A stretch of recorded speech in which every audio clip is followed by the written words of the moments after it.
যে সমস্ত বড় বড় রোগী আছে, জিন এবং জাদুর যে সমস্ত বড় বড় রোগী আছে, বিশেষ করে চালান জিন এবং আশিক জিনের যে সমস্ত রোগী আছে, এই সমস্ত রোগীদের স্থায়ী কিভাবে আমরা চিকিৎসা দেব। আসসালামু আলাইকুম ওয়া রাহমাতুল্লাহি ওয়া বারাকাতুহু। নাহমাদুহু ওয়া নুসল্লি আলা রাসূলিল কারীম। আম্মা বা'দু। আউযু বিল্লাহি মিনাশ শাইতানির রাজীম। বিসমিল্লাহির রহমানির রহিম। আলহামদুলিল্লাহ। আজকে নতুন একটি ভিডিও নিয়ে আসছি। ভিডিওটি হচ্ছে যে আমরা যে সমস্ত বড় বড় রোগী আছে, জিন এবং জাদুর যে সমস্ত বড় বড় রোগী আছে, বিশেষ করে চালান জিন এবং আশিক জিনের যে সমস্ত রোগী আছে, এই সমস্ত রোগীদের স্থায়ী কিভাবে আমরা চিকিৎসা দেব। দেখা যায় যে প্রথম অবস্থায় আমরা কিছু রোগীদের কিছু বিষয়ের উপরে ট্রিটমেন্ট দিয়ে থাকি। তার মধ্যে প্রথম অবস্থায় যে সমস্ত জিন্নাতগ্রস্ত রোগীদের আমরা প্রথমেই সকল চিকিৎসকই ওই জিন্নাতদেরকে তাড়িয়ে দিয়ে থাকি।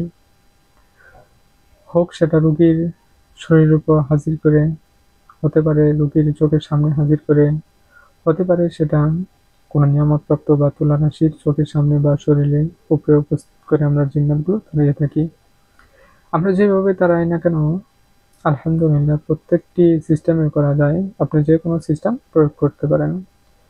এখন দেখা যায় যে আমরা যে সমস্ত জিন্নাতদেরকে ট্রিটমেন্ট করি তারা চলে যায়, কিন্তু পরবর্তীতে আবার তারা ফিরে আসে। হতে পারে যে এটা স্থায়ীভাবে কোনো সমাধান হচ্ছে না, বা সমস্যাগুলো বড় সমস্যাগুলো এখন দেখা যাচ্ছে যে সমস্যাগুলো কম হচ্ছে, কিন্তু সমস্যাগুলো হচ্ছে। এর জন্য আমরা স্থায়ী কিভাবে সমাধান দিব।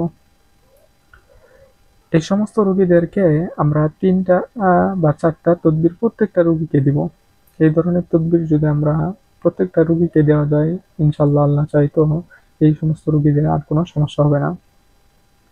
১ নাম্বার হচ্ছে যে আমরা ওই সমস্ত রোগীদের জিন এবং জাদুর রোগীদেরকে সর্বপ্রথম আমরা তেল পরা দিয়ে দেব।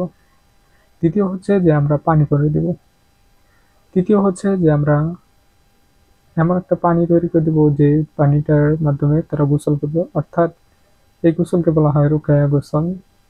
৪ নাম্বার হচ্ছে যে আমরা শরীর বন্ধ করার আমলটা দিয়ে দেব। শরীর বন্ধের আমল যেমন আয়াতুল কুরসি এবং চারকুলের আমলটা দিয়ে দেব। প্রত্যেকটা ৩ বার ৩ বার করে পড়বে।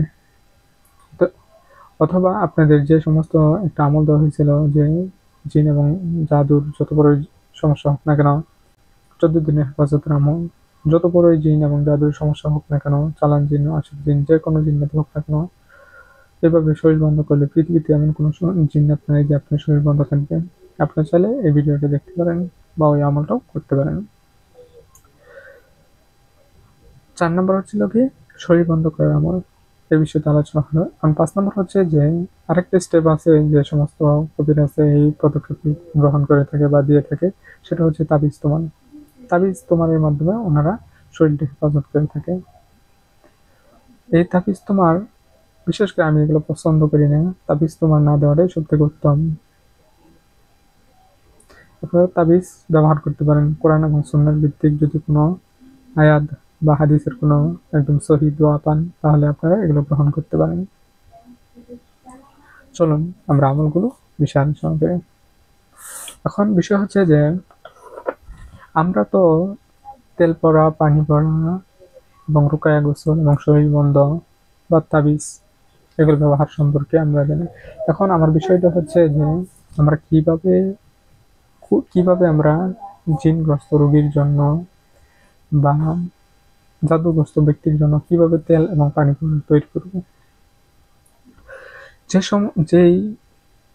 যে তেল পড়া বা পানি পড়া দেখলে জিন্নাত অনেক ভয় পাই, সেরকম একটা পাওয়ারফুল একটা তেল বা পানি পড়ার আমল নিয়ে আলোচনা করব। আমল হচ্ছে সর্বপ্রথমে আপনারা সূরাতুল ফাতিহা করবেন। আমলের আগে সর্বপ্রথমে আপনারা ইস্তেগফার এবং দুরূদ শরীফ করে নেবেন ৩ বার ৩ বার করে। ইস্তেগফার ৩ বার, দরুদ ইব্রাহিম ৩ বার পড়বেন। তারপর সূরাতুল ফাতিহা আপনারা ৩ বার পড়বেন। তারপর আয়াতুল কুরসি, সূরা বাকারা ২৫৫ নম্বর আয়াত, এই আয়াতটা পড়বেন ৩ বার। তারপর সূরা সফফাতের প্রথম ১০ আয়াত, সূরা সফফাতের প্রথম 10 আয়াত পড়বেন 3 বার। তারপর সূরা জিনের প্রথম 4 আয়াত পড়বেন 3 বার। তারপরে পড়বেন হাদিসের একটি দোয়া, লা হাওলা ওয়ালা কুওয়াতা ইল্লা বিল্লাহিল আলিয়্যিল আযীম। এটা পড়বেন 400 বার। তারপর আপনারা পড়বেন সূরা তারিকের শেষ 3 আয়াত 25 বার। তারপর পড়বেন সূরা সাদের 34 নম্বর আয়াত, ওয়ালাকাদ ফাতান্না সুলাইমানা ওয়া আলকানা আলা কুরসিহি জাসাদান সুম্মা আনাব। সূরা তারিকের শেষ 3 আয়াত হচ্ছে, ইন্নাহুম ইয়াকিদুনা কাইদা ওয়া আকিদু কাইদা ফামাহিলিল কাফিরিনা আমহিলহুম রুয়াইদা। এভাবে আমলটা করবেন। তারপরে প্রত্যেকটা আয়াত পড়ার পরে যেভাবে ফুঁক দেওয়ার কথা বলা হয়েছে বা দম দেওয়ার কথা বলা হয়েছে, যেমন সূরা সাদের 34 নম্বর আয়াত 7 বার করে 7টি দম দিবেন সরিষার তেলে প্লাস পানিতে। যদি রোগী সরাসরি থাকে তাহলে রোগীর শরীরে ফুঁক দিবেন। তারপর এই পানিটা আপনারা 21 দিন বা 21 দিন পর্যন্ত ব্যবহার করতে দিবেন।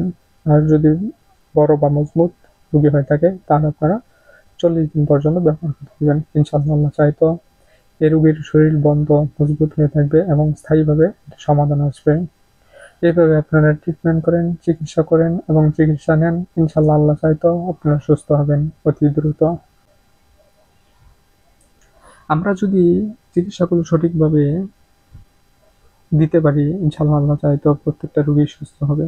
বিশেষ করে জিন এবং জাদুর সমস্যাগুলো যত বড়ই সমস্যা হোক না কেন, আপনি যদি সঠিকভাবে প্রয়োগ করতে পারেন রোগী সুস্থ হবে ইনশাআল্লাহ, আশা করি।